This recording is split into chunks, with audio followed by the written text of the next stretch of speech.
Oh my goodness. Hi, you guys. I'm your host, Chelsea Sunshine. Rude Girl Chelsea, whatever you used to know me as. I'm changing by the day, child. We shape shift. Just kidding. Not in like real life. I don't know how to do that. Nor do I know how to astro project. But anyway, I'm up late. Like I'm packing because I am taking a flight.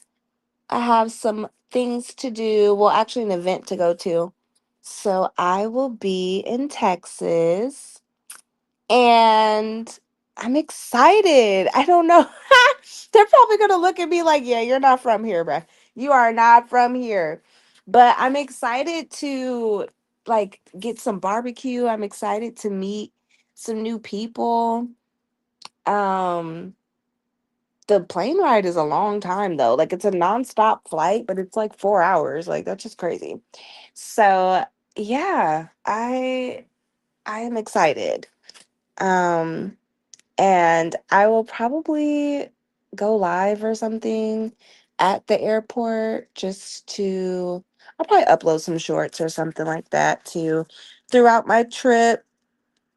I started fall term on Monday, and y'all know I was taking 8 credits, but now I'm taking 10, like, because I'm trying to work myself up to full time. Because once I get my associates, so I'll graduate, like, I'll have all of my credits spring of 20, no, I have all of my credits winter 2026, so next year. But I have to wait until spring 2027 to apply to the university. And then we start at the university in 2027. So there's that. Um, at first, it was going to be longer because I was taking Spanish. But after Spanish 101, I realized that I don't want to take 2 years of language when I can just take 3 math classes and be done. Like, and it literally shaves off 8 months. Like, it shaves off 3 terms. So, it shaves off 3 or 4 terms, like spring, summer, fall, winter, and then spring, summer. And I was gonna miss the deadline. It just messed it up. It just taking Spanish literally was gonna push out my degree. So I decided to, ditch that. And now I have to kind of move things around to make up these other credits. So I have to take an English class. So I decided to get that out of the way. And I am taking African American literature. And it started with a bang, honey. Like, first of all, the teacher white.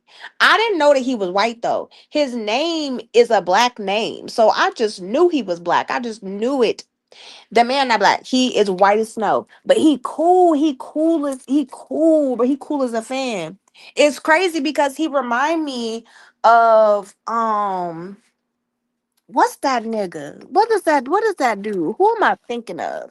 He looked like somebody off of the show. Actually, if anybody ever watched the show Monk, he looks like a bald monk. No, no, no, no, no. He don't even look like him. He looked like a dude off of a show. He's bald and he wears glasses, like these black glasses. And he literally looks like, I don't know if it's Big Bang Theory. I don't know. It's one of them shows. It's one of them shows. Californication. Something. I think it's Big Bang Theory. I really want to say it is. I don't know. But he looked like one of them. But I don't know. I kind of like him. Like I kind of like him. Of course, I'm my little hot self. I just be looking at people like, "Oh, he's cute." He is like he's a educated. I love educated people. So the way that he was like breaking it down like, yeah, I'm white and everybody has different ideologies, but this is what's going on. We're going to talk a lot about racism. We're going to talk about a lot of egregious, heinous things that have happened during Reconstruction. And the Emancipation Proclamation, because I'm taking 19, I want to say it's the second part of African American history.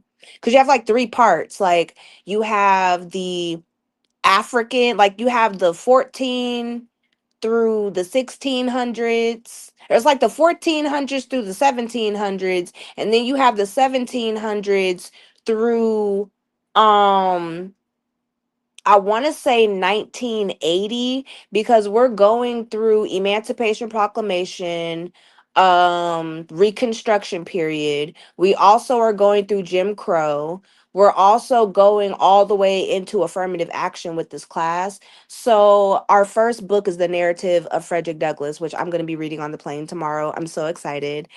Um and so African American literature, of course I'm black, but not a lot of black people read black literature. They just don't. A lot of our favorite books are white novelists. Judy Blume, freaking what's her name? Danielle Steele. Like a lot of the books that Chicken Soup for the Soul was white. Like they're all white novelists. They're all white literature. Even when you look up old texts for philosophy, or you get into psychology, you look at the thesis statements and stuff, a lot of that stuff is white.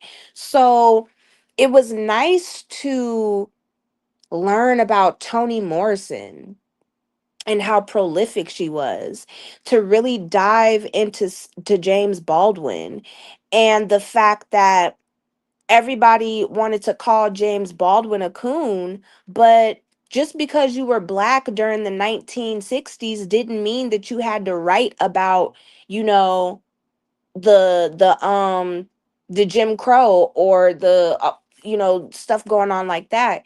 So that's why he left and fled to Paris. Um Learning that a lot of stuff was whitewashed. It just is what it is. And when we got US history in school, they briefly went over the slave trade.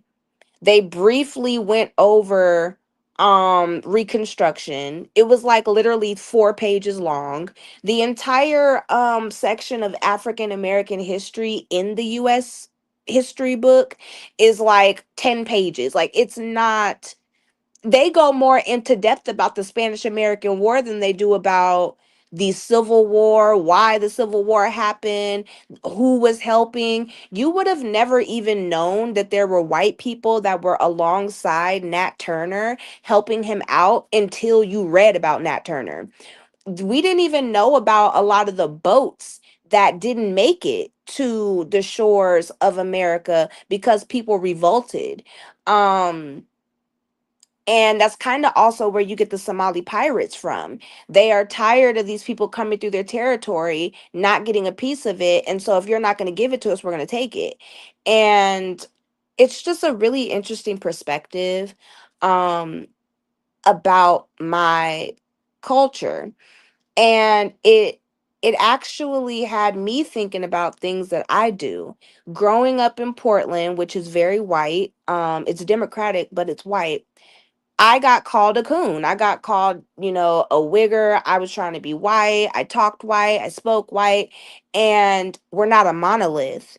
And when you look at Black literature, you realize that talking white is not a thing. It's speaking with eloquence and education. And it doesn't matter where you're from on the planet. If you have a certain amount or substantial adequate education, you are going to use different vernacular. It just is what it is. You can always tell what type of rating the school district has based off of how people speak.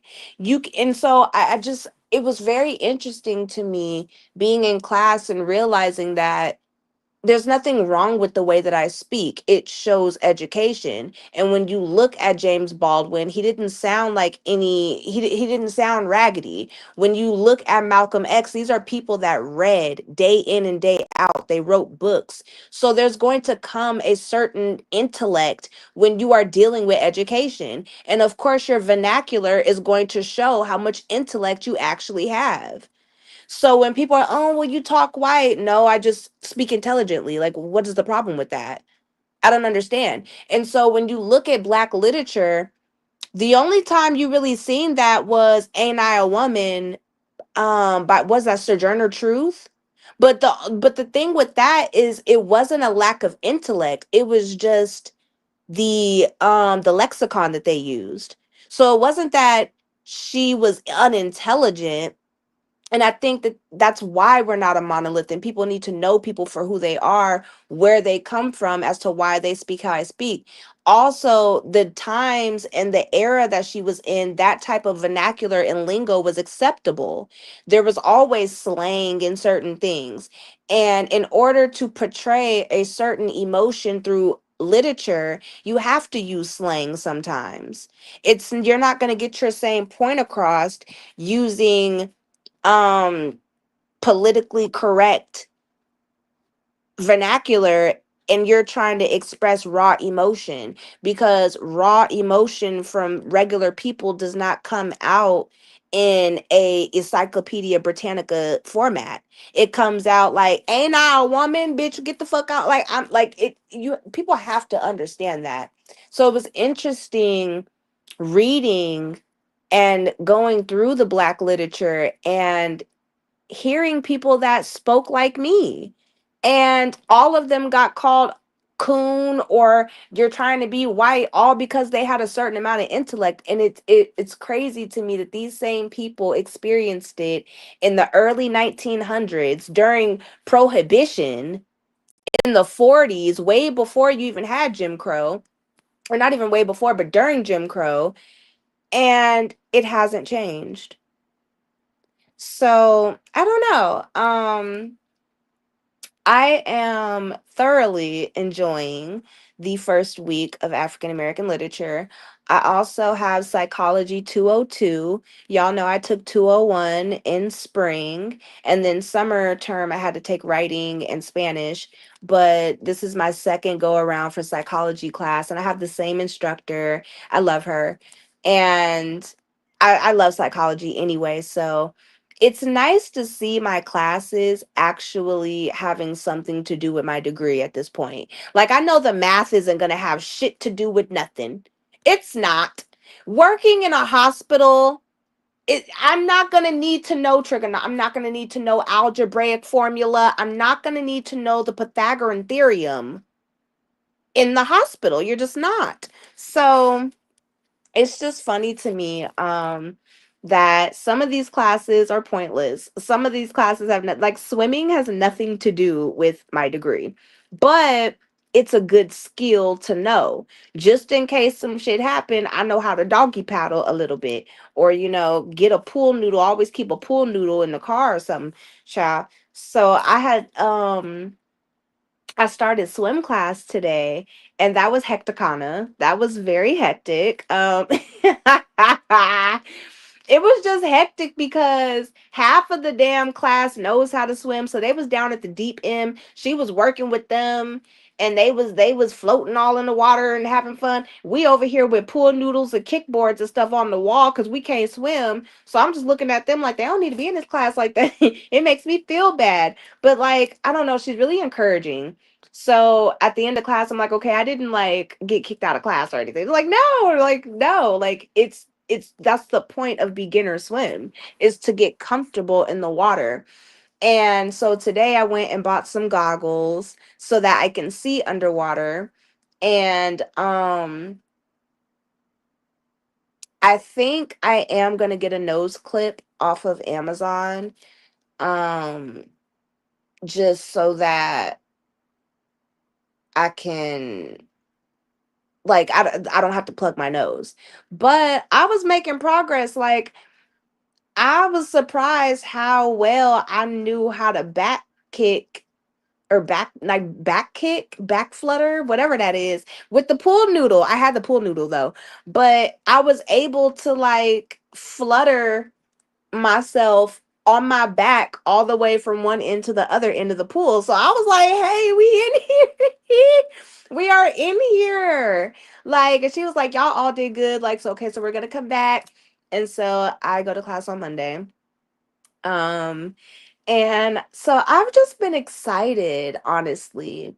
I feel like I feel like this push from going to classes twice a week to going to classes every day, 4 times a week is it's a lot, but it's what I need right now, honestly. The busy the the busier I keep myself, the healthier I keep my mindset.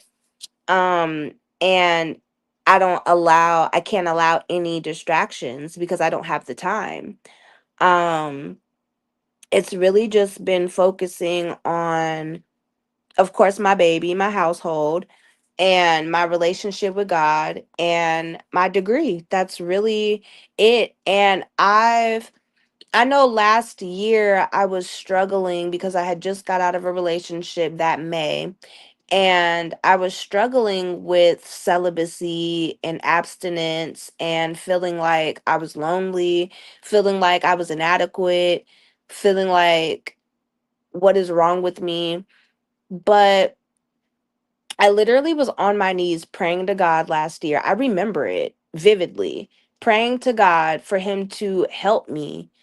And it took a year. It took a year, and I had some setbacks, and I dipped back into it even though he moved or whatever. Like, I was still in communication, and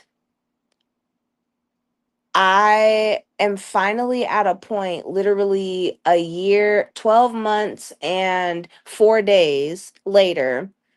I'm finally at a point where I'm catching flights by myself now. I am going on vacations. I'm getting my degree. I am taking care of my household. I'm taking care of my health. I'm taking care of my mental health. And I did it with the help of God. I don't have to worry about taking care of somebody else or being a wife or any of that. I can focus on me. And I've been excited instead of me going out trying to pray for my husband, find like, no, he's gonna have to find me because I don't have time. Like, and it just is what it is. Like, because I refuse to continue doing it by myself and end up with these same raggedy ass men.